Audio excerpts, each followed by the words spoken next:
آج کا مضمون ہے خوشی اور غم۔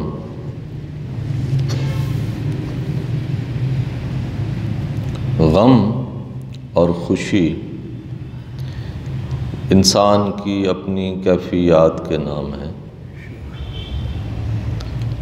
یہ انسان کی اپنی وابستگی اور خواہش کے روپ ہیں۔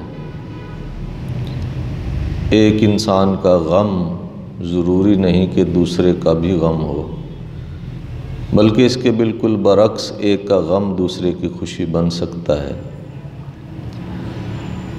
غم کے گیت میٹھے اور سریلے ہونے کی وجہ سے سننے والوں کو خوشی عطا کرتے ہیں۔ انداز نظر بدل جائے تو نظارہ بدل جاتا ہے۔ کل کا غم آج کی مسرت ہے اور آج کی خوشی نہ جانے کب آنسو بن کر بہہ جائے۔ انسان کا اپنا احساس واقعات کو غم اور خوشی سے تعبیر کرتا ہے۔ شبنم کے قطرے رات کے آنسو بھی ہیں اور صبح کی مسکراہٹ بھی۔ حقیقت یہ ہے کہ غم اور خوشی ایک ہی شے کے نام ہیں۔ ہر خوشی غم بنتی ہے، جتنی بڑی خوشی اتنا بڑا غم۔ غم آخر خوشی کے چھن جانے کا ہی تو نام ہے۔ جو شے زندگی میں خوشی بن کے داخل ہوتی ہے وہ غم بن کے رخصت ہوتی ہے۔ وصال و فراق کی اصل داستانیں اصل میں غم اور خوشی کے قصے ہیں۔ وصال نہ ہو تو فراق بے معنی ہے۔ چونکہ خوشی سے مفر نہیں اس لیے غم سے مفر نہیں۔ جس طرح ہستی سے مفر نہ ہو تو موت سے مفر نہیں۔ پیدا ہونے والا مرتا ضرور ہے۔ خوشی پیدا ہوتی ہے اور اس کی موت غم کا جنم ہے۔ ہمارے لیے ہماری وابستگیاں غم اور خوشی پیدا کرتی رہتی ہیں۔ اگر باپ نے بیٹے کا ماتم نہیں کیا تو بیٹا اپنے کاندھے پر باپ کا جنازہ اٹھاتا ہے۔ کون سی ہے آنکھ جو غم سے یہاں روتی نہیں، جانے والوں کی مگر رفتار کم ہوتی نہیں۔ انسان فانی اشیاء سے محبت کرتا ہے، ان کی تمنا کرتا ہے، انہیں جمع کرتا ہے، اور فانی شے ختم ہو جاتی ہے تو وہ غمزدہ ہو جاتا ہے۔ انسان خرمن جمع کرتا ہے دانہ دانہ چن کے، اور پھر ایک دن برق خرمن سے آشنا ہو جاتا ہے۔ خوشی بیٹی کی طرح گھر میں پلتی ہے اور جب جوان ہو جائے تو رخصت کر دی جاتی ہے۔ تمام مذاہب ایسے مقامات کی نشاندہی کراتے رہے ہیں جہاں انسان کو خوف اور حزن نہیں ہوتا۔ دراصل یہ روح کا مقام ہے، ایسا مقام جہاں تعلق نصیب ہوتا ہے بڑی روح سے، کائناتی روح سے، اور یہ تعلق فراق و وصال سے بے نیاز ہوتا ہے۔ قطرے کو سمندر سے تعلق ہو جائے تو وہ فنا اور بقا سے بے نیاز ہو جاتا ہے۔ اگر خواہش اور آرزو ہی نہ رہے تو غم اور خوشی کیا؟ حقیقی خوشی اور حقیقی غم ایک ہی سے ہیں۔ ہم جس کو یاد کر رہے ہیں وہ تو ہمارے پاس ہے۔ جو دل میں پنہاں ہے، نظر سے اوجھل ہے، جس کی یاد بے قرار کر رہی ہے، وہی تو آنکھ سے آنسو بن کر ٹپک رہا ہے۔ یہ بڑے نصیب کی بات ہے، بڑی دور کی منزل ہے، بڑا بلند مقام ہے کہ دن اور رات ایک ہی سورج کے روپ نظر آئیں، فراق اور وصال محبوب کی ادا ٹھہریں، اپنا اور غیر یکساں نظر آئیں، کوا اور مور ایک ہی جلوے کے پہلو نظر آئیں، غم اور خوشی ایک ہی شے کے نام ہو کر رہ جائیں، انسان روتے روتے ہنس پڑے اور ہنستے ہنستے رونا شروع کر دے۔ حاصل و محرومی سے بے نیاز ہو کر انسان معراج تعلق تک جا پہنچتا ہے۔ حاصل و محرومی سے بے نیاز ہو کر انسان معراج تعلق تک پہنچتا ہے، اور تعلق کے حصول کے بعد ستم اور کرم دونوں ہی محبوب کی دلبری کے انداز ہیں۔ دنیا میں خوشی حاصل نہیں ہو سکتی جب تک ہم دوسروں کو خوش نہ کریں۔ خوش کرنے والا ہی خوشی سے آشنا کرایا جاتا ہے، اور ہر خوش کرنے والا اور خوش رہنے والا تنہائیوں میں آنسوؤں سے دل بہلاتا ہے۔ لذت ستم مل جائے تو اور کرم کیا ہے، آہ سحرگاہی انعام ہے ان کے لیے جو بارگاہ صمدیت میں مقرب ہوں۔ بے قرار روحیں سرشار ہوتی ہیں بلکہ زمانوں کو سرشار کرتی ہیں۔ روحی میں رونے والا فرید علیہ رحمہ آخر پکار اٹھتا ہے، دنیا والو جس کو تلاش کر رہے ہو وہ ہمہ وقت میرے پاس ہے، خلقت کجیدی گول ہے ہر دم فرید کول ہے۔ کسی انسان کے غم کا اندازہ اس کے ظرف سے لگایا جاتا ہے۔ کم ظرف آدمی دوسروں کو خوش دیکھ کر ہی غمزدہ ہو جاتا ہے۔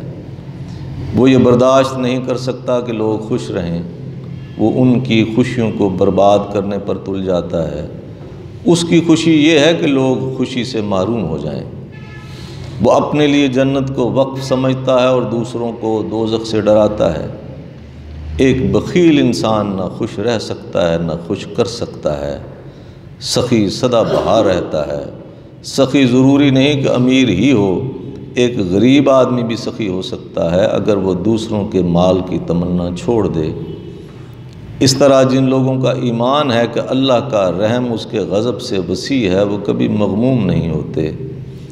وہ جانتے ہیں کہ غربت قدے میں پلنے والا غم اس کے فضل سے ایک دن چراغ مسرت بن کر دلوں کے اندھیرے دور کر سکتا ہے۔ وہ جانتے ہیں کہ پیغمبر بھی تکلیف سے گزارے گئے، لیکن پیغمبر کا غم امت کی فلاح کے لیے ہے۔ غم سزا نہیں، غم انعام بھی ہے۔ یوسف علیہ السلام کنویں میں گرائے گئے، ان پر الزام لگا، انہیں قید خانے سے گزرنا پڑا، لیکن ان کے تقرب اور ان کے حسن میں کمی نہ آئی۔ ان کا بیان احسن القصص ہے۔ دراصل قریب کر دینے والا غم دور کر دینے والی خوشیوں سے بدرجہ بہتر ہے۔ منزل نصیب ہو جائے تو سفر کی صحبتیں کامیابی کا حصہ کہلائیں گی، اور اگر انجام محرومی منزل ہے تو راستے کے جشن ناعاقبت اندیشی کے سوا کیا ہو سکتے ہیں۔ انسان اگر باشعور ہو جائے تو وہ پہچان لیتا ہے کہ ایک غم اور دوسرے غم میں کوئی فرق نہیں۔ کل کے آنسو اور آج کے آنسو ایک جیسے ہیں۔ باشعور انسان غور کرتا ہے کہ کوئی خوشی زندگی کے چراغ کو فنا کی آندھی سے نہیں بچا سکتی۔ زندگی کا انجام اگر موت ہی ہے تو غم کیا اور خوشی کیا۔ کچھ لوگ غصے کو غم سمجھتے ہیں، وہ زندگی بھر ناراض رہتے ہیں، کبھی دوسروں پر کبھی اپنے آپ پر۔ انہیں ماضی کا غم ہوتا ہے، حال کا غم ہوتا ہے اور مستقبل کی تاریکیوں کا غم۔ یہ غم آشنا لوگ دراصل کم آشنا ہیں۔ وہ نہیں جانتے کہ گزرے ہوئے زمانے کا غم دل میں رکھنے والا کبھی آنے والی خوشی کا استقبال کرنے کے لیے تیار نہیں ہو سکتا۔ ان کا غم امر بیل کی طرح ان کی زندگی کو ویران کر دیتا ہے۔ یہ غم غم نہیں، یہ غصہ ہے یا نفرت ہے۔ غم تو دعوت مژگاں ساتھ لاتا ہے، اور چشم نم آلود ہی چشم بینا بنائی جاتی ہے۔ غم کمزور فطرتوں کا راکب ہے اور طاقتور انسان کا مرکب۔ یہاں یہ جاننا بھی ضروری ہے کہ کچھ لوگ افسوس اور حسرت کو غم سمجھتے ہیں۔ ایسا نہیں ہے۔ افسوس کوتاہی عمل کا نام ہے، غلط روی کے احساس کا نام ہے۔ افسوس سے نکلنے کا راستہ توبہ اور معافی کا راستہ ہے۔ حسرت ناتمام آرزو کا نام ہے، یہ ایک الگ مقام ہے۔ آرزو اور استعداد کے فرق سے حسرت پیدا ہوتی ہے۔ آرزو جب استعداد سے بڑھ جائے تو حسرت شروع ہو جاتی ہے۔ بعضم انسان حسرت سے محفوظ رہتے ہیں۔ انسان اپنی پسند کو حاصل کر لے یا اپنے حاصل کو پسند کر لے تو حسرت نہیں رہتی۔ بہتر انسان وہی ہے جو دوسروں کے غم میں شامل ہو کر اسے کم کرے اور دوسروں کی خوشی میں شریک ہو کر اس میں اضافہ کرے۔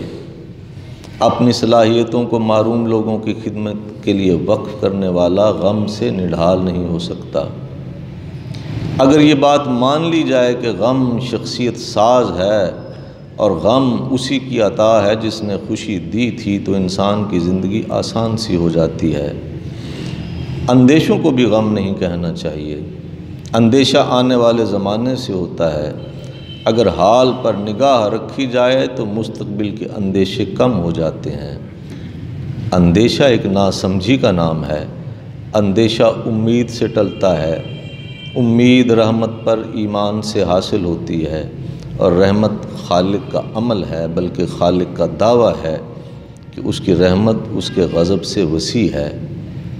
وہ خالق جو اپنے محبوب کو رحمت للعالمین صلی اللہ علیہ وآلہ وسلم بنا کر بھیجتا ہے، مخلوق پر غضب نہیں کرتا۔ لہٰذا ہم وثوق سے کہہ سکتے ہیں کہ خالق کی طرف سے مخلوق پر ظلم کا اندیشہ محض وسوسہ ہے۔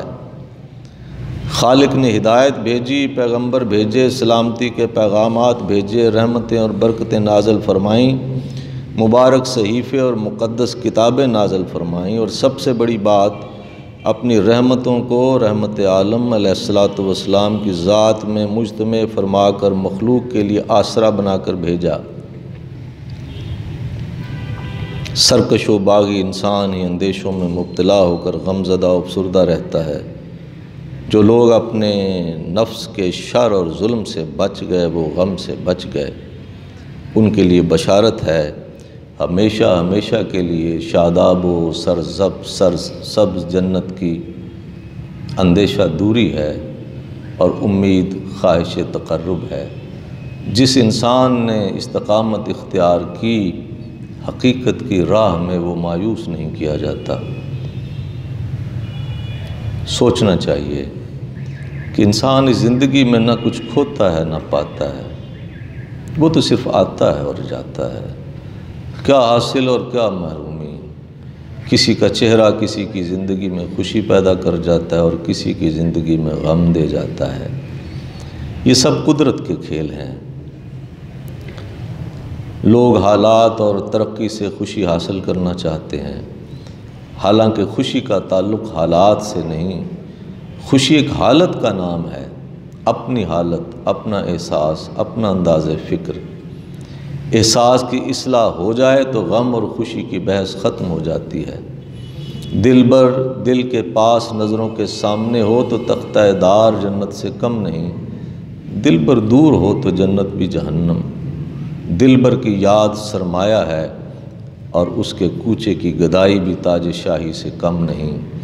تو حاصل یہ ہوا کہ غم اور خوشی اپنے انداز فکر کے نام ہیں۔ نیکی کے راستے میں محرومی بھی خوشی کا باعث ہے، اور گناہ کا حاصل ہو جانا بھی غم کا باعث ہے۔ دن کو لٹنے والا اگر رات کو آرام سے سو جائے تو راہزن کے لیے دعا کے علاوہ کیا ہو سکتا ہے۔ اگر زندگی کسی اور کی خوشنودی کا باعث ہو جائے تو غم نہیں ہوگا۔ اگر خود غرضی مقصد حیات ہو تو کبھی خوشی نصیب نہ ہوگی۔ خوشی اور غم موسموں کی طرح آتے جاتے رہتے ہیں۔ غم خوشی بن کر زندگی میں داخل ہوتا ہے، اور خوشی غم بن کر زندگی سے نکل جاتی ہے، اور پھر محروم زندگی آشنائے لذت و کیف کرا دی جاتی ہے۔ اسی طرح جیسے خزاں زدہ باغ ایک دن سرسبز و شاداب کر دیا جاتا ہے۔ بہار دو خزاؤں کے درمیان وقفے کا نام ہے، اور خزاں دو بہاروں کے درمیان زمانے کا۔ ایک دفعہ ایک انسان اپنے کسی عزیز کی موت پر رو رہا تھا۔ لوگوں نے کہا، روتے کیوں ہو؟ اب آنسوں کا کیا فائدہ؟ اس نے جواب دیا، روتا اسی بات پر ہی ہوں کہ اب رونے کا فائدہ ہی نہیں۔ جو شے رونے سے واپس نہیں ہو سکتی اس پر رونا کیا، اور رونا ہوتا ہی اسی شے پر ہے جو رونے سے واپس نہ آئے۔ خوشی کا تعاقب کرنے والا خوشی نہیں پا سکتا۔ یہ عطا ہے مالک کی، جو اس کی یاد اور اس کی مقرر کی ہوئی تقدیر پر راضی رہنے سے ملتی ہے۔ کپل وستو کا راجہ خوشی حاصل نہ کر سکا، لیکن گیا کا گیانی خوشی سے سرشار ہو کر لوگوں کو خوشی کی منزل دکھاتا رہا۔ اسلام نے استقامت کو ذریعہ مسرت کہا ہے اور بجا کہا ہے۔ مستقل مزاج انسان غم اور خوشی کے حجابات سے نکلتا ہوا حقیقت کے نور تک پہنچ جاتا ہے، اور یہی وہ مقام ہے جہاں نہ غم ہے نہ خوشی، بس ایک سرشاری ہے، ایک ایسی حالت کہ جہاں نہ دولت کی خواہش ہوتی ہے نہ وجود کی تسکین کی آرزو، یہاں انسان بارگاہ حسن میں محو نظارہ ہوتا ہے، نہ حاصل نہ معرومی نہ غم نہ خوشی نہ آرزو نہ شکست آرزو۔ یہ بڑی خوش نصیبی ہے۔ اپنے نصیب پر خوش رہنا چاہیے، اپنی کوششوں پر راضی رہنا چاہیے، اور کوششوں کے انجام پر بھی راضی رہنا چاہیے۔ دوسرے انسانوں کے نصیب سے مقابلہ نہیں کرنا چاہیے۔ جو ذرہ جس جگہ ہے وہیں آفتاب ہے۔ اللہ ہمیں حقیقی خوشیاں عطا فرمائے اور حقیقی غم سے بھی آشنا کرے۔ ابدی غم اور ابدی خوشی ازلی نصیب ہے۔